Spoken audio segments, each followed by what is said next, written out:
ಕಾಂಗ್ರೆಸ್ ದೇಶದಲ್ಲಿ ಅಧಿಕಾರಕ್ಕೆ ಬಂದ್ರೆ ಆರ್ಎಸ್ಎಸ್ ಬ್ಯಾನ್ ಮಾಡ್ತೀವಿ ಅಂತ ಸಚಿವ ಪ್ರಿಯಾಂಕ್ ಖರ್ಗೆ ಮತ್ತೊಮ್ಮೆ ಹೇಳಿದ್ದಾರೆ.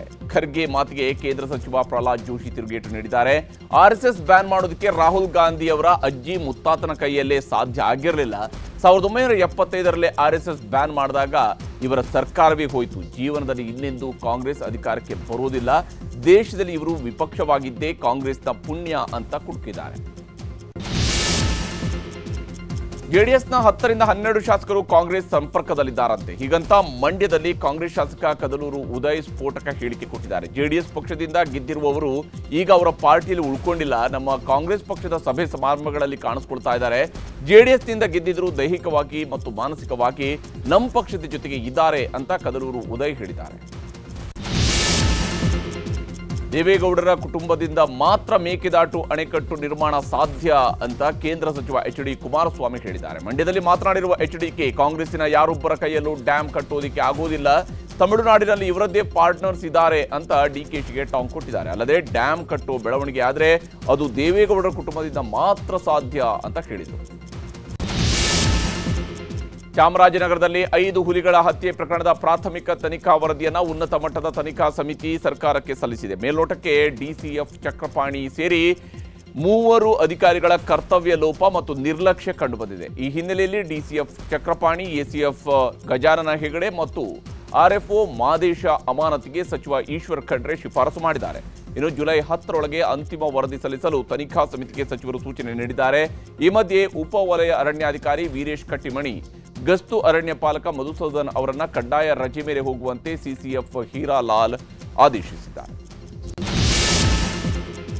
ಬಾಕಿ ಇರುವ 35,500 ಕೋಟಿ ರೂಪಾಯಿ ಬಿಡುಗಡೆ ಮಾಡಬೇಕು ಅಂತೇಳಿ ಒತ್ತಾಯಿಸ್ತಾ ಇರುವಂತಹ ಗುತ್ತಿಗೆದಾರರು ಯಾವ ಸಚಿವರು ನಮಗೆ ಸ್ಪಂದಿಸ್ತಿಲ್ಲ ಅಂತೇಳಿ ಅಳಲನ್ನ ತೋಡ್ಕೊಂಡಿದ್ದಾರೆ. ಸಿಎಂ ಸಿದ್ದರಾಮಯ್ಯ, ಡಿಸಿಎಂ ಡಿಕೆ ಶಿವಕುಮಾರ್, ಸಚಿವ ಭೈರತಿ ಸುರೇಶ್, ಪ್ರಿಯಾಂಕ್ ಖರ್ಗೆ, ಜಮೀರ್ ನಮಗೆ ಸ್ಪಂದಿಸ್ತಿಲ್ಲ ಅಂತ ಅಸಮಾಧಾನ ವ್ಯಕ್ತಪಡಿಸಿದ್ದಾರೆ. ಈ ಬಗ್ಗೆ ಚರ್ಚಿಸಲು ಇವತ್ತು ಗುತ್ತಿಗೆದಾರರ ಸಭೆ ನಿಗದಿಯಾಗಿದ್ದ ಮುಖ್ಯಮಂತ್ರಿಯವರ ಸಭೆ ಕೂಡ ರದ್ದಾಗಿದೆ. ಬೆಂಗಳೂರು ಗ್ರಾಮಾಂತರ ಜಿಲ್ಲೆಯ ದೇವನಹಳ್ಳಿಯಲ್ಲಿ ಭೂಸ್ವಾಧೀನಕ್ಕೆ ಭಾರಿ ವಿರೋಧ ವ್ಯಕ್ತವಾಗ್ತಾ ಇದೆ. ಈ ಹಿನ್ನೆಲೆಯಲ್ಲಿ ದೇವನಹಳ್ಳಿ ತಾಲೂಕಿನ ಚನ್ನರಾಯಪಟ್ಟಣ ಹೋಬಳಿಯ ರೈತರ ಜೊತೆ ಇವತ್ತು ಸಿಎಂ ಸಿದ್ದರಾಮಯ್ಯ ಸಭೆ ನಡೆಸಿದರು. ವಿಧಾನಸೌಧದಲ್ಲಿ ನಡೆದ ಸಭೆಯಲ್ಲಿ ರೈತರ ಪರವಾಗಿ ನಟ ಪ್ರಕಾಶ್ ರೈ ಭಾಗಿಯಾಗಿದ್ರು. ಸಭೆ ಬಳಿಕ ಮಾತನಾಡಿದ ಸಿಎಂ, ಭೂಸ್ವಾಧೀನ ಸಂಬಂಧ ಫೈನಲ್ ನೋಟಿಫಿಕೇಶನ್ ಆಗಿದೆ, ಕಾನೂನು ಸಮಸ್ಯೆ ನಿವಾರಿಸಲು 10 ದಿನ ಸಮಯ ಕೇಳಿದ್ದೇನೆ, ಸೂಕ್ತ ತೀರ್ಮಾನ ಕೈಗೊಂಡು ಜುಲೈ 15ರಂದು ಮತ್ತೊಂದು ಬಾರಿ ರೈತರ ಜೊತೆಗೆ ಸಭೆ ನಡೆಸುವುದಾಗಿ ತಿಳಿಸಿದರು. ತುಮಕೂರಿನಿಂದ ಹೇಮಾವತಿ ಲಿಂಕ್ ಕೆನಾಲ್ ಯೋಜನೆ ವಿವಾದ ಕುರಿತು ಇವತ್ತು ವಿಧಾನಸೌಧದಲ್ಲಿ ಡಿಸಿಎಂ ಡಿಕೆ ಶಿವಕುಮಾರ್ ಅಧ್ಯಕ್ಷತೆಯಲ್ಲಿ ಸಭೆ ನಡೆಯಿತು. ಅವೈಜ್ಞಾನಿಕ ಯೋಜನೆಗಳನ್ನು ನಿಲ್ಲಿಸಬೇಕು ಅಂತ ತುಮಕೂರು ಜಿಲ್ಲೆಯ ಶಾಸಕರು, ಸಂಸದರು ಆಗ್ರಹಿಸಿದರು. ಬಳಿಕ ಮಾತನಾಡಿರುವ ತುಮಕೂರು ಗ್ರಾಮಾಂತರ ಶಾಸಕ ಬಿ ಸುರೇಶ್ ಗೌಡ ಹಾಗೂ ಕೇಂದ್ರ ಸಚಿವ ವಿ ಸೋಮಣ್ಣ, ನಮ್ಮ ಮನವಿಗೆ ಡಿಕೆಶಿ ಸ್ಪಂದಿಸಿದ್ದಾರೆ, ಸ್ಥಳಕ್ಕೆ ತೆರಳಿ ಯೋಜನೆ ಪರಿಶೀಲಿಸುವುದಾಗಿಯೂ ಕೂಡ ಹೇಳಿದ್ದಾರೆ ಅಂತ ತಿಳಿಸಿದರು. ಮಂಡ್ಯದಲ್ಲಿ ನಡೆದ ಜಿಲ್ಲಾ ಮಟ್ಟದ ಪ್ರಗತಿ ಪರಿಶೀಲನಾ ಸಭೆ ಅಪರೂಪದ ಕ್ಷಣಕ್ಕೆ ಸಾಕ್ಷಿಯಾಯಿತು. ಸಭೆಗೆ ಕೇಂದ್ರ ಸಚಿವ ಎಚ್.ಡಿ.ಕೆ ಬರ್ತಾ ಇದ್ದಂತೆ ಕಾಲು ಮುಟ್ಟಿ ನಮಸ್ಕರಿಸಿದರು ಕಾಂಗ್ರೆಸ್ ಶಾಸಕ ಗಣಿಗ ರವಿಕುಮಾರ್. ನಿನ್ನೆಯಷ್ಟೇ ಮಂಡ್ಯದಲ್ಲಿ ರವಿಕುಮಾರ್ ಕುಮಾರಸ್ವಾಮಿ ಹಾಗೂ ನಿಖಿಲ್ ವಿರುದ್ಧ ವಾಗ್ದಾಳಿ ನಡೆಸಿದ್ದರು. ದಾವಣಗೆರೆ ಜಿಲ್ಲಾ ಬಿಜೆಪಿ ನಾಯಕರ ನಡುವೆ ಜಗಳ ಮತ್ತೆ ತಾರಕಕ್ಕೇರಿದೆ. ಲೋಕಸಭೆ ಚುನಾವಣೆಯಲ್ಲಿ ದಾವಣಗೆರೆ ಕ್ಷೇತ್ರದ ಸೋಲಿಗೆ ಸಿದ್ದೇಶ್ವರ್ ಕಾರಣ ಅಂತ ರೇಣುಕಾಚಾರ್ಯ ಪ್ರಹ್ಲಾದ್ ಜೋಶಿಗೆ ದೂರು ನೀಡಿದ್ದಾರೆ. ವಿಧಾನಸಭೆ ಚುನಾವಣೆಯಲ್ಲೂ ನಮ್ಮನ್ನು ಸೋಲಿಸಿದ್ದೇ ಸಿದ್ದೇಶ್ವರ್ ಅಂತ ರೇಣುಕಾಚಾರ್ಯ ಟೀಮ್ ಸಾಲು ಆರೋಪ ಮಾಡಿದೆ. ಶೀಘ್ರದಲ್ಲೇ ಸಿದ್ದೇಶ್ವರ್, ಬಿಪಿ ಹರೀಶ್ ಸಭೆ ಕರೆದು ಅವರ ಜೊತೆ ಕೂಡ ಮಾತನಾಡುವುದಾಗಿ ಜೋಶಿ ಹೇಳಿದ್ದು, ಇನ್ನು ಮುಂದೆ ಒಗ್ಗಟ್ಟಿನಿಂದ ಇರಬೇಕು ಅನ್ನುವಂತಹ ಸೂಚನೆಯನ್ನು ನೀಡಿದ್ದಾರೆ. ಆಷಾಢ ಮಾಸದ 2ನೇ ಶುಕ್ರವಾರದ ಹಿನ್ನೆಲೆಯಲ್ಲಿ ಮೈಸೂರಿನ ಚಾಮುಂಡಿ ಬೆಟ್ಟಕ್ಕೆ ಗಣ್ಯರ ದಂಡೆ ಹರಿದು ಬಂದಿತ್ತು. ನಟ ದರ್ಶನ್ ಕುಟುಂಬ ಸಮೇತ ಆಗಮಿಸಿ ಚಾಮುಂಡಿ ದೇವಿಯ ದರ್ಶನ ಪಡೆದರು.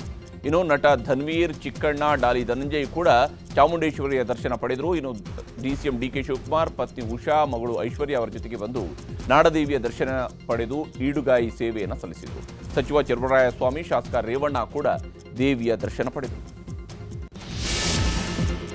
ತಮಿಳುನಾಡು ವಿಧಾನಸಭಾ ಚುನಾವಣೆಗೆ ಇನ್ನೂ 1 ವರ್ಷ ಬಾಕಿ ಇರುವಾಗಲೇ ತಮಿಳಿಗ ವೆಟ್ರಿ ಕಳಗಂ ಪಕ್ಷ ಸಿಎಂ ಅಭ್ಯರ್ಥಿಯನ್ನು ಘೋಷಣೆ ಮಾಡಿದೆ. ಪಕ್ಷದ ಸಂಸ್ಥಾಪಕ ಹಾಗೂ ನಟ ದಳಪತಿ ವಿಜಯ್ ಅವರನ್ನ ಸಿಎಂ ಅಭ್ಯರ್ಥಿ ಅಂತೇಳಿ ಪಕ್ಷದ ಕಾರ್ಯಕಾರಿ ಸಮಿತಿ ಸಭೆಯಲ್ಲಿ ಘೋಷಿಸಲಾಗಿದೆ. ಮುಂದಿನ ಚುನಾವಣೆಯಲ್ಲಿ ಅಧಿಕಾರಕ್ಕೇರಲು ತಂತ್ರ ರೂಪಿಸಿರುವ ಟಿವಿಕೆ ಪ್ರತಿ ಹಳ್ಳಿಗಳಲ್ಲೂ ಕೂಡ ಸಾರ್ವಜನಿಕ ಸಭೆ ಆಯೋಜಿಸಲು ನಿರ್ಧರಿಸಿದೆ.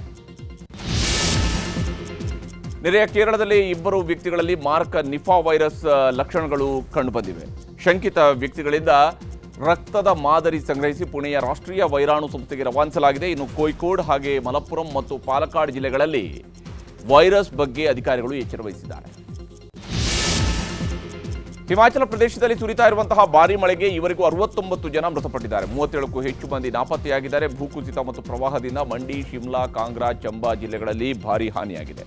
ಸುಮಾರು 700 ಕೋಟಿ ರೂಪಾಯಿ ಮೌಲ್ಯದ ನಷ್ಟ ಉಂಟಾಗಿದೆ ಅಂತ ಹಿಮಾಚಲ ಪ್ರದೇಶ ಸರ್ಕಾರ ಹೇಳಿದೆ. ಇನ್ನು ಉತ್ತರಾಖಂಡ್ನಲ್ಲಿ ಧಾರಾಕಾರ ಮಳೆಗೆ ಕರಣ್ ಪ್ರಯಾಗ್ ಮತ್ತು ಬದ್ರಿನಾಥ್ ಮಾರ್ಗದಲ್ಲಿ ಭೂಕುಸಿತವಾಗಿದ್ದು ರಸ್ತೆ ಸಂಪರ್ಕ ಸಂಪೂರ್ಣವಾಗಿ ಕಡಿತಗೊಂಡಿದೆ.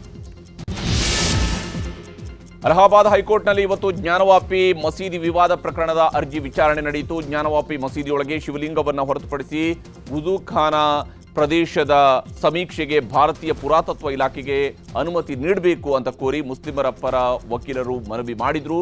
ವಾದ ಪ್ರತಿವಾದ ಆಲಿಸಿದ ಕೋರ್ಟ್ ಆಗಸ್ಟ್ 6ಕ್ಕೆ ವಿಚಾರಣೆಯನ್ನು ಮುಂದೂಡಿದೆ. 5 ದೇಶಗಳ ಪ್ರವಾಸದಲ್ಲಿರುವ ಪ್ರಧಾನಮಂತ್ರಿ ನರೇಂದ್ರ ಮೋದಿ ಅವರು ಘಾನಾ ಪ್ರವಾಸವನ್ನು ಮುಗಿಸಿ ಟ್ರಿನಿಡಾಡ್ ಮತ್ತು ಟೊಬ್ಯಾಗೊಗೆ ತೆರಳಿದ್ದಾರೆ. ವಿಮಾನ ನಿಲ್ದಾಣದಲ್ಲಿ ಪ್ರಧಾನಿ ಮೋದಿ ಅವರನ್ನ ಕಮಲ್ ಪ್ರಸಾದ್ ಬಿಸ್ವೇಶ್ವರ್ ಅವರು ಅದ್ದೂರಿಯಾಗಿ ಸ್ವಾಗತಿಸಿದರು. ಬಳಿಕ ಅನಿವಾಸಿ ಭಾರತೀಯರ ಕಾರ್ಯಕ್ರಮದಲ್ಲಿ ಮೋದಿ ಭಾಗಿಯಾಗಿದ್ದರು. ಪ್ರಧಾನಿ ಕಮಲ್ ಪ್ರಸಾದ್ ಅವರು ಆಯೋಜಿಸಿದ್ದ ವಿಶೇಷ ಭೋಜನ ಕೂಟದಲ್ಲಿ ಭಾಗಿಯಾಗಿ ಸರಯೂ ನದಿಯ ಪವಿತ್ರ ಜಲ, ಮಹಾಕುಂಭದ ಪವಿತ್ರ ಜಲವನ್ನು ಉಡುಗೊರೆಯಾಗಿ ನೀಡಿದರು. ಭಾರತದಲ್ಲಿ ಬ್ಯಾಂಕ್ಗಳಿಗೆ ವಂಚಿಸಿ ವಿದೇಶಕ್ಕೆ ಪರಾರಿಯಾಗಿರುವ ಲಲಿತ್ ಮೋದಿ ಮತ್ತು ವಿಜಯ್ ಮಲ್ಯ ಲಂಡನ್ನಲ್ಲಿ ಅದ್ದೂರಿ ಪಾರ್ಟಿ ವೇಳೆ ಮುಖಾಮುಖಿಯಾಗಿದ್ದಾರೆ. ಉದ್ಯಮಿ ಲಲಿತ್ ಮೋದಿ ಆಯೋಜಿಸಿದ ಪಾರ್ಟಿಯಲ್ಲಿ ಆರ್ಸಿಬಿ ತಂಡದ ಮಾಜಿ ಮಾಲೀಕ ವಿಜಯ್ ಮಲ್ಯ ಸಖತ್ ಡ್ಯಾನ್ಸ್ ಮಾಡಿದ್ದಾರೆ. ಈ ವಿಡಿಯೋ ಸೋಷಿಯಲ್ ಮೀಡಿಯಾದಲ್ಲಿ ವೈರಲ್ ಆಗಿದೆ. ಉತ್ತರಾಧಿಕಾರಿ ನೇಮಕದಲ್ಲಿ ದಲೈ ಲಾಮಾ ಅವರಿಗೆ ಸಂಪೂರ್ಣ ಅಧಿಕಾರವಿದೆ ಎಂದಿದ್ದ ಭಾರತದ ವಿರುದ್ಧ ಚೀನಾ ಗರಂ ಆಗಿದೆ. ಚೀನಾದ ಆಂತರಿಕ ವಿಷಯದಲ್ಲಿ ಭಾರತ ಮಧ್ಯಪ್ರವೇಶಿಸಬಾರದು, ಟಿಬೆಟ್ ವಿಷಯದಲ್ಲಿ ಎಚ್ಚರವಹಿಸುವುದು ಸೂಕ್ತ ಅಂತ ಚೀನಾ ಹೇಳಿದೆ. ನಾಳೆ ಬೆಂಗಳೂರಿನ ಕಂಠೀರವ ಕ್ರೀಡಾಂಗಣದಲ್ಲಿ ಜಾಗತಿಕ ಮಟ್ಟದ ನೀರಜ್ ಚೋಪ್ರಾ ಕ್ಲಾಸಿಕ್ ಜಾವೆಲಿನ್ ಸ್ಪರ್ಧೆ ನಡೆಯಲಿದೆ. ಒಲಿಂಪಿಕ್ಸ್ ಚಾಂಪಿಯನ್ ನೀರಜ್ ಚೋಪ್ರಾ ಸೇರಿದಂತೆ 12 ಸ್ಪರ್ಧಿಗಳು ಭಾಗವಹಿಸಲಿದ್ದಾರೆ. ಅಂತಾರಾಷ್ಟ್ರೀಯ ತಾರೆಗಳಾದ ಜೂಲಿಯಸ್ ಯೇಗೋ ಮತ್ತು ಥಾಮಸ್ ರೋಲರ್ ಸ್ಪರ್ಧೆಯಲ್ಲಿ ಪ್ರಧಾನ ಆಕರ್ಷಣೆಯಾಗಿದ್ದಾರೆ. ಸಂಜೆ 6 ಗಂಟೆಯ ಬಳಿಕ ಸ್ಪರ್ಧೆ ಆರಂಭಗೊಳ್ಳಲಿದೆ.